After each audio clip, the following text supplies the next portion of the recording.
June 5th, 1944. Northern France. German commanders were staring at the wrong coastline. Field Marshal Gerd von Rundstedt's forces, especially the powerful German 15th Army, sat in strength near the Pas-de-Calais, positioned to smash an invasion that never came.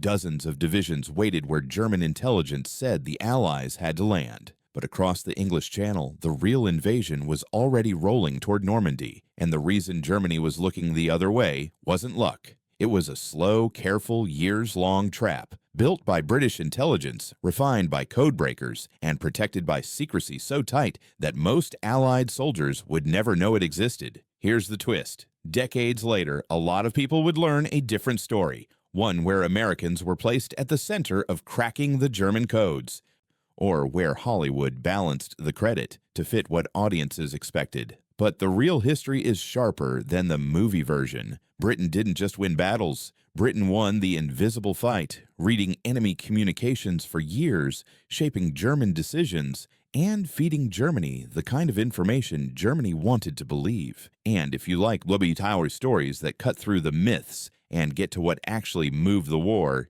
hit subscribe now, because this one only gets wilder from here. To understand why this worked, it helps to understand how the Germans thought about their own security. In the 1930s, the German military adopted the Enigma machine as the backbone of its encrypted communications. The design looked like a typewriter married to a locked safe. You pressed a key, lights flashed a letter, and the message turned into scrambled text. The real power came from its rotors, mechanical wheels that changed how letters mapped to other letters. With several rotors, a plug board, and daily settings, the number of possible combinations exploded into the billions. And the Germans didn't just rely on it, they trusted it. German cryptographers believed Enigma could not be broken with any math known at the time. They assumed that even if an enemy intercepted messages, which could happen, turning that mess back into plain text would take far too long to matter. Days late, weeks late, maybe years late. So Enigma created a dangerous confidence. German officers sent serious operational plans over encrypted radio. Orders, movement schedules, patrol lines, directives from high command, transmitted as if no one was listening. They believed their words were sealed. That belief shaped everything. But the story doesn't begin in Britain, it begins in Poland. Before the war, Polish mathematicians Marian Rejewski, Jerzy Rojicki, and Henryk Zagalski made breakthroughs against early Enigma systems. They used mathematics, logic, and hard-earned patterns to do what German engineers assumed was impossible. Then Germany invaded Poland in 1939. Polish intelligence knew what was coming. They moved fast to protect what they'd learned. Key findings, methods, and precious groundwork were shared with Britain and France before Poland was crushed. What reached Britain wasn't a complete solution. Germany kept upgrading procedures, adding complexity, and changing how the system was used. But the Polish work mattered because it proved one critical thing. Enigma could be attacked. It wasn't magic. It was a machine. And machines have habits. Britain gathered its best minds at a quiet country estate turned wartime nerve center, Bletchley Park, about 50 miles north of London. It became a strange battlefield. Less bullets, more pencils. Less shouting, more calculating. A place where civilians worked in shifts day and night, trying to turn intercepted enemy signals into usable intelligence. The Germans made that possible because they talked constantly. The first step was interception. British listening stations captured radio traffic, especially from the Luftwaffe, the Army, and later the Navy. Those signals were written down as streams of encrypted text. The second step, breaking it, was the nightmare. That's where the math came in. German operators, like all humans, were predictable in small ways. They reused habits. They leaned on routine phrases. They followed templates. And sometimes, without realizing it, they gave the codebreakers something priceless: a crib. A crib is a likely piece of text hidden inside a message, something that probably appears because of context. Weather reports, standard headers, routine phrases, repeated formats. Not because the Germans were careless in a cartoon way, but because real systems run on repetition. Those repeating patterns gave Bletchley Park a starting point. If the codebreakers could guess that a message contained a common phrase, they could test Enigma settings until the machine clicked into a solution. One of the key figures in turning this into a factory process was Alan Turing, a mathematician recruited to Bletchley Park. He didn't solve the whole war with a single flash of genius the way movies like to show. The reality was less glamorous and more impressive, designing methods and machines that could grind through possibilities faster than humans ever could. Bletchley's teams built electromechanical devices known as bombs. These machines could rapidly test rotor settings against cribs, searching for combinations that produced meaningful text. It was a race against time, because even if yesterday's key was broken, today's key might already be changing. But progress came. By 1940, British codebreakers were reading a growing amount of Luftwaffe traffic. By 1941, more Army and naval communications were being penetrated. Although the Navy, especially U-boat networks, often posed the hardest problems because of stricter procedures and different key systems, by 1942, the flow of decrypts had become so significant that Britain had a new challenge: what to do with it without giving it away. The intelligence drawn from these decrypts was given a name: Ultra. Ultra wasn't just information. It was an advantage so extreme that it could break the logic of war. If commanders acted on it too obviously, too consistently, Germany might notice a pattern. And if Germany ever truly believed Enigma was compromised, Germany could change procedures fast enough to slam the door shut. So Ultra had to be handled like a dangerous weapon. Sometimes it was used immediately, sometimes it was held back. Sometimes the same result was produced through a cover story, like claiming it came from reconnaissance, prisoner interrogations, or routine patrol sightings, because the greatest victory in intelligence is not merely knowing the enemy's plans, it's knowing them while the enemy still believes you don't. And that's where the Germans began to feel something they could not explain. Operations that should have worked didn't. Air raids that should have surprised defenders ran into fighters waiting in the right place. U-boat patrol lines that should have intercepted convoys found nothing but empty sea. Attacks planned with care met defenses already positioned to blunt them. To German officers, it started to feel like bad luck stacked on bad luck. To the people at Bletchley Park, it looked like proof. The decrypts were real, the pipeline was working, and the enemy still had no idea. But Germany was not asleep. Inside German intelligence, some officers began to collect clues, trying to explain the pattern without accepting the one answer their experts swore was impossible. And that question, whether Enigma was truly safe, was about to collide with a British secret that could not afford to be discovered. Because once the enemy starts asking the right question, the entire game changes. Inside the German command system, a few people started to feel the ground shifting under their feet. They couldn't prove anything. They didn't have a captured British decoder. They didn't have a confession. But they had a pattern. Too many Allied guesses were landing on the exact right answers. When bombers met fighters at the right moment, it could be brushed off as radar luck or improved British defenses. When convoys dodged U-boat patrol lines again and again, headquarters blamed the sea, timing, or sloppy execution at the submarine level. When an offensive ran into the exact kind of defense that should have taken days to prepare, commanders blamed leaks, reconnaissance, or spies. Almost anything sounded better than the one conclusion German experts insisted could not be true, because if Enigma wasn't secure, then the entire German war machine was talking out loud. And that was the nightmare. At Bletchley Park, the British knew the risk wasn't just breaking Enigma. The bigger risk was being too good at using it. If every German move got countered perfectly, German intelligence would eventually stop blaming bad luck and start hunting for a breach. And if Germany changed procedures, replaced settings, or improved discipline in the right ways, Bletchley's advantage could shrink overnight. So the British treated Ultra like a fragile asset. They built rules around it. Not formal public rules. These were wartime secrets inside secrets. But the logic was clear. Use Ultra to win, but use it in ways that look believable from the German side. That meant sometimes letting things happen that could have been prevented, sometimes letting a raid go through, or letting a unit escape, or delaying action until there was another explanation available. It's easy to say that coldly, but the real weight of it was brutal. People could die while information sat in a safe because the larger prize was preserving the ability to read the next 1,000 messages.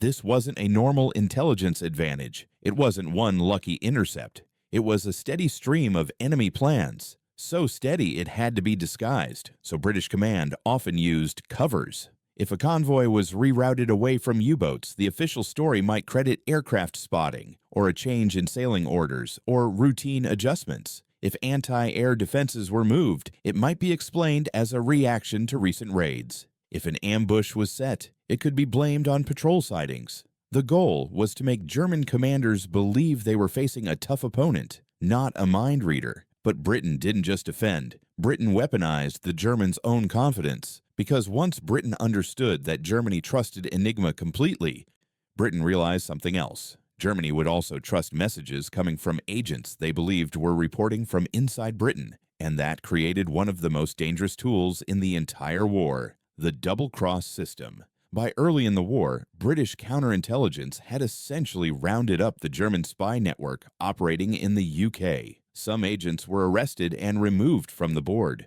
Others were turned, made to work for Britain under tight control. That meant Germany still received spy reports, still received inside information, still believed it had eyes on British preparations. But the eyes belonged to Britain. And the twist that made this system so powerful was that Britain could check how well the deception was landing, because Britain could read Germany's responses through Enigma intercepts.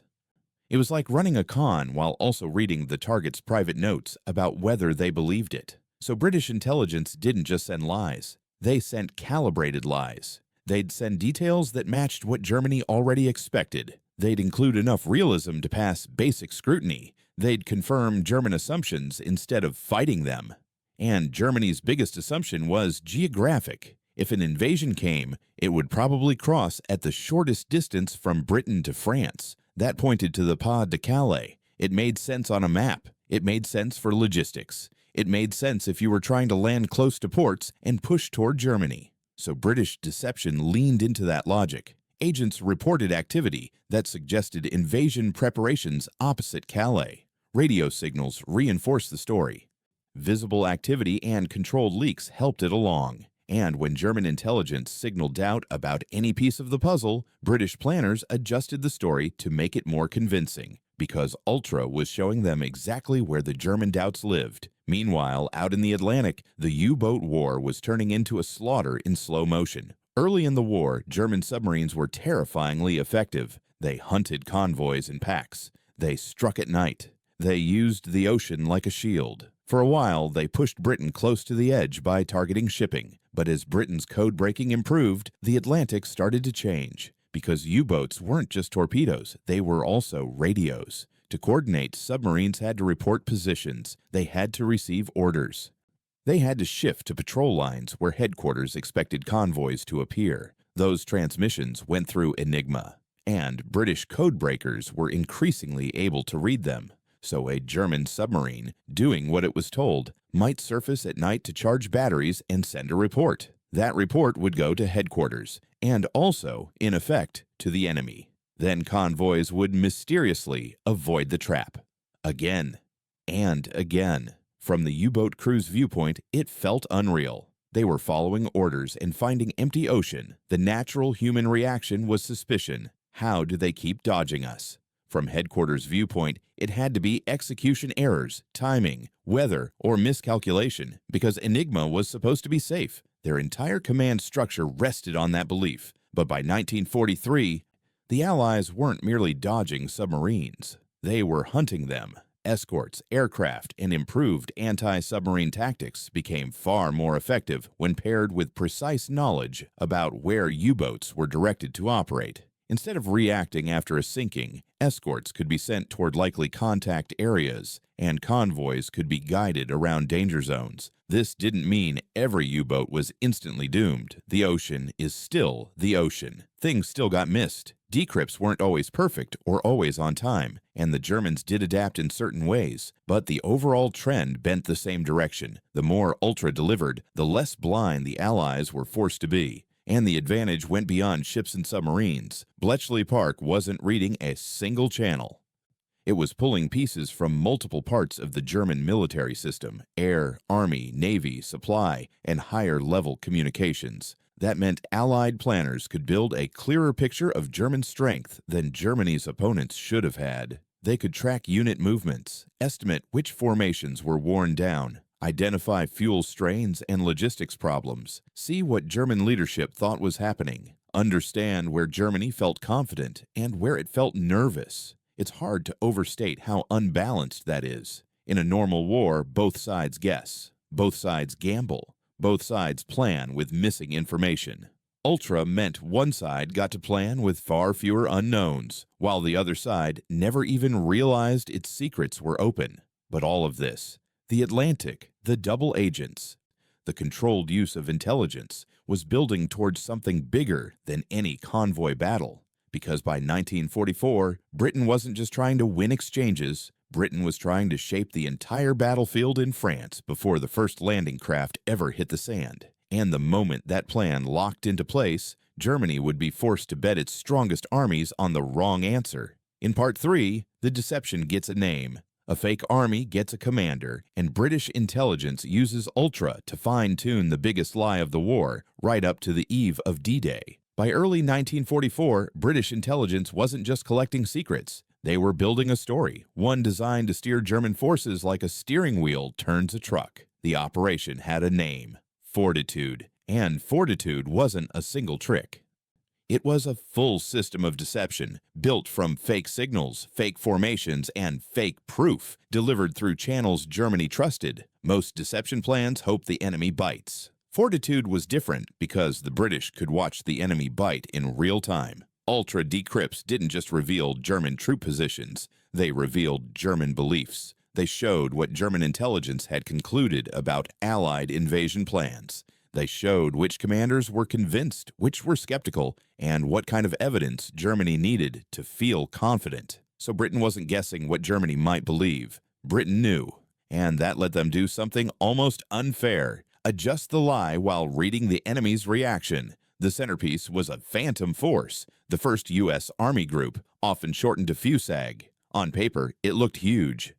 Dangerous. Exactly the kind of army you'd use to smash through the shortest route to France. It was assigned a commander with a reputation the Germans respected: General George S. Patton. Patton was real. His presence was real. The idea that he would lead the main blow felt believable to German planners. He had a reputation for aggressive, fast-moving attacks. If you were German intelligence, Patton was the kind of name that made your stomach tighten, so the British leaned on that. They created the appearance of an invasion force gathering opposite the Pas-de-Calais. They generated radio traffic consistent with a large formation preparing for operations. They planted dummy equipment, decoys that looked convincing from a distance or from limited reconnaissance. They fed control details through double agents. And they carefully timed the flow of evidence so it felt natural, not staged. This was not a cartoon inflatable tank trick. The decoys mattered, but the real power was the intelligence orchestration, making dozens of small signals line up into a coherent picture. And because Ultra showed how German intelligence was interpreting those signals, British planners could correct weak points. If decrypts showed Germany doubted a piece of the story, British handlers reinforced it through agents or shifted the pattern of signals to match what German analysts expected. If decrypts showed Germany accepted something, British planners kept it steady and avoided overplaying it. That's how you lie at a strategic level, not by being dramatic, but by being consistent. Meanwhile, German commanders were doing what competent commanders do, building defenses where they believed the threat was most likely. Field Marshal Erwin Rommel was tasked with strengthening the Atlantic Wall in the west. He took the threat of invasion seriously, and he pushed for heavy defensive preparations. But Rommel's planning relied on intelligence summaries shaped by German belief that their communications were secure and that their agents were reporting accurately. And that's where Fortitude was ruthless. German officers studied the map and concluded the Pas-de-Calais was the logical invasion site. It had the shortest crossing. It offered routes toward key objectives. It fit their assumptions. British deception didn't fight that conclusion. It fed it. A German report line might read like an analyst's calm assessment. Preparations appear concentrated opposite Calais. Activity supports expectation of main landing there. Recommend holding strong forces in that sector. It sounded professional, it sounded reasonable, and it was being written, in effect, by Britain. This wasn't just about moving a few units. The goal was to pin the strongest German forces in the wrong place, long enough for the real landing in Normandy to survive the first critical days. Because Normandy was a gamble. Once the troops landed, they would be vulnerable. The beachheads could be crushed if German reserves moved quickly and hit hard. The outcome wasn't guaranteed by courage alone. The timing and location of German counterattacks mattered as much as anything. So the deception had to do its job at the exact moment it mattered most. June 6, 1944 arrived. The landings hit Normandy. And for a short window, German command was stunned, not just by the scale of the invasion, but by the fact it came where their intelligence said it wouldn't. But even then, Fortitude kept working. Because the deception plan wasn't built only to mislead before the invasion, it was built to keep misleading after the invasion started. This is the part people often miss. The British didn't just want Germany to think Calais is likely. They wanted Germany to think Normandy is a diversion. The real blow is still coming. So even as Allied soldiers fought and died on the beaches and pushed inland, German headquarters still received reports from agents in Britain. Those agents, controlled by British intelligence, sent messages claiming the Normandy landings were a feint, designed to draw German reserves away from the real invasion that would hit the Pas-de-Calais. And the Germans trusted those messages because they came from sources Germany believed were inside Britain. Because they were transmitted through secure channels Germany believed could not be decrypted, because the story fit the logic German leaders already accepted. So while Normandy turned into a brutal fight, the German 15th Army stayed in place, waiting for the invasion that Fortitude had promised was coming. This delay mattered. Every day, German reserves stayed pinned. Allied forces strengthened their hold. They expanded beachheads. They poured in men, tanks, supplies, and artillery. They built momentum that became harder and harder to stop. When German leaders finally accepted that Normandy was the main invasion, the clock had already run. The deception had bought the Allies the most valuable resource in war: time. And Ultra didn't just enable the deception, Ultra measured it.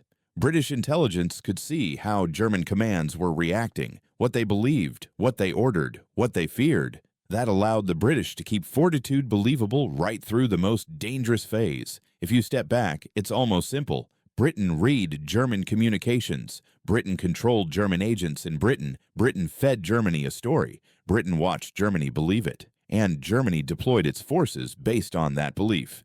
That's not supporting intelligence. That's shaping the entire battlefield. Later, Allied leaders would argue about exactly how many months or years Ultra saved. Some would give numbers. Some would avoid precision. But the core claim stayed consistent. Reading German communications changed the war's timeline. Dwight Eisenhower, as Supreme Allied Commander, would later emphasize that Ultra's contribution was enormous, helping shorten the conflict significantly. Historians debate exact figures, but the strategic advantage is not really debatable. Knowing enemy plans in near real time is a cheat code in a world where everyone else is guessing. And yet, after the war, most of the public didn't learn any of this. Not for a long time. Ultra remained classified for decades. So did much of the double-cross system. Many of the people who did the work couldn't talk about it. Not at reunions. Not to reporters.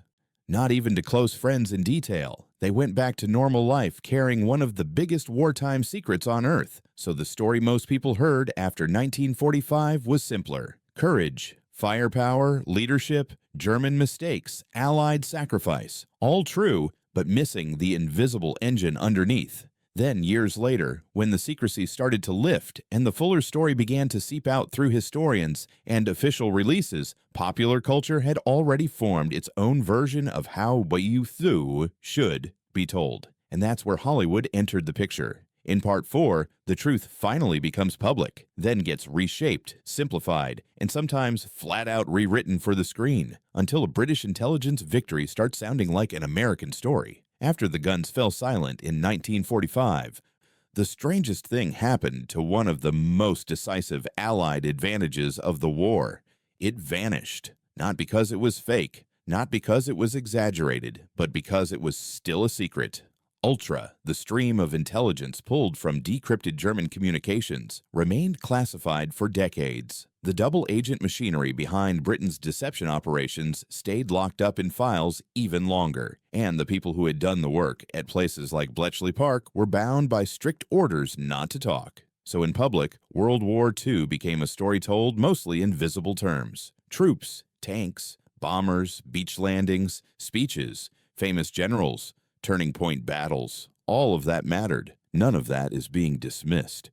But the invisible advantage, the fact that German planning was often readable to the enemy, was missing from the popular picture. For years, the public didn't even have the vocabulary to understand what had happened because the key details were still under wraps. That created a weird gap. Historians and insiders knew there was a classified intelligence story underneath the war's visible events. Veterans who had worked on it knew it too. But the broader audience had to settle for simplified explanations, better Allied leadership, German mistakes, Allied production, and bravery. Then, as secrecy finally loosened in the late 20th century, the truth started to surface more clearly. And when it didn't arrive as a blockbuster. It arrived as careful history, official publications, specialized studies, long-form reporting, interviews with elderly veterans, and archival releases. Important work, but not the kind of thing that automatically dominates pop culture. By the time the general public was ready to absorb the intelligence story, popular WWII storytelling already had a familiar shape. American-centered hero arcs, combat-driven pacing, and clear protagonist audiences could instantly root for. That's when Hollywood grabbed the subject. And Hollywood did what Hollywood often does. It simplified, dramatized, and reshaped the story to fit a formula. Sometimes it was subtle. Sometimes it wasn't subtle at all. A major flashpoint came in 2000 with the film U-571. The movie is exciting cinema, but the central premise, American sailors capturing an Enigma machine in the way the film depicts, doesn't match the historical record. During the war, the capture of Enigma-related materials was a real, dangerous, and crucial mission, but it was primarily a British naval achievement early on. One famous example is the capture from U-110 in 1941, when HMS Bulldog's boarding party recovered Enigma materials that were extremely valuable to the code-breaking effort. That kind of operation was the sort of high-risk work that helped keep Bletchley's decrypts flowing. In the movie version, that history gets swapped. The action is relocated. The heroes become American. The audience walks away thinking the breakthrough was delivered by a U.S. operation that, in that specific form, didn't happen. British veterans and historians objected publicly at the time, and for good reason. If a movie becomes the first exposure most people have to a subject, it can harden into memory faster than corrections ever will. That's the power problem. Once an invented scene becomes the scene people remember, reality has to compete with a story that already feels true. Even films suit the other side, there was a different kind of distortion: framing. The 2014 film The Imitation Game did put Bletchley Park on screen and did put Alan Turing at the center, which at least pointed viewers toward the real place and the real effort. But it also narrowed the story in a way movies love. One genius, one machine, one dramatic breakthrough. The truth was larger and messier. Bletchley Park was a massive operation. Thousands of people working in shifts, processing intercepts, operating equipment, building analytic products, translating, indexing, cross-referencing, and pushing intelligence to decision-makers with extreme care. At its peak, Bletchley employed well over 9,000 people. Many were women doing skilled, exhausting work. Operators, analysts, clerks, linguists, and mathematicians, keeping the whole pipeline running like an industrial engine. It wasn't glamorous, it was relentless. A single hero inventor narrative makes better cinema, but it shrinks the truth. And the shrinking doesn't stop there. One of the biggest losses in popular retellings is the Polish Foundation. Before Britain built bombs and scaled the operation, Polish mathematicians had already demonstrated that Enigma could be attacked mathematically. Without that early work and the transfer of knowledge in 1939, the British effort would have started later, with less direction and with a far steeper climb. Yet Polish contributions often get a quick mention, if they appear at all, because that complexity is harder to sell in a 2-hour arc. Now, To be fair, America's intelligence story in World War II is real and impressive. U.S. cryptographers achieved major breakthroughs in the Pacific, including work against Japanese naval systems. Intelligence helped shape key decisions, and it contributed to major victories, including the Midway Campaign, where code-breaking played an important role in understanding Japanese intentions. But the nature of the two intelligence wars wasn't identical. German forces communicated heavily and routinely, confident in Enigma. That created a target-rich environment for interception and decryption, and it allowed Ultra to influence operations at tactical, operational, and strategic levels over a long period. In the Pacific, Japanese communications practices and systems differed, and radio silence and operational security often limited opportunities. American cryptanalysis was still decisive in important moments, but it didn't produce the same continuous, across-the-board transparency into an enemy's daily command traffic that Britain achieved against Germany for much of the European war. That distinction matters if you're asking, who dominated the intelligence fight in Europe? The post-war record makes it hard to escape the answer. In trials, interrogations, and post-war memoirs, senior German figures acknowledged, sometimes bluntly, that trusting their encrypted communications had been a core mistake, and that the Allies' ability to read German messages created advantages Germany couldn't counter because Germany didn't even know the advantage existed. That's the nightmare scenario, not merely being outplayed, but being outplayed while believing the game is fair. And it explains why the D-Day deception worked as well as it did. It wasn't just decoys and fake radio chatter. It was a deception system built with feedback, because Britain could see German reactions, measure German beliefs, and keep the story convincing right up to the moment it mattered most. So why didn't the public absorb that story fully once the secrecy lifted? Because stories don't spread by accuracy alone. They spread by repetition, emotion, and familiarity. Hollywood didn't need to issue an official rewrite. It just needed to tell a version of events that felt cinematic, that fit a familiar hero template, and that placed the audience where studios believed the audience wanted to be. If there wasn't a natural American protagonist in a British intelligence victory, the solution was either to add one or to shift the framing so the story still felt American-led. And once those films circulated worldwide, the simplified version became the default memory for millions of people. That's the final irony. The people who won the Invisible War spent years not being allowed to say they'd done it. When they finally could speak, many were elderly, many had already died, and the public space was already crowded with louder, cleaner, more marketable versions of the story. So the outcome is strange, but real. Britain's codebreakers and intelligence system helped dominate German communications, shaped campaigns, supported anti-submarine warfare, enabled deception at D-Day, and contributed to shortening the European conflict. And America, through the sheer power of film, ended up owning the version of that story most people can picture in their heads. Britain won the intelligence war. America won the movie rights. And in the modern world, the second victory is often the one that gets remembered.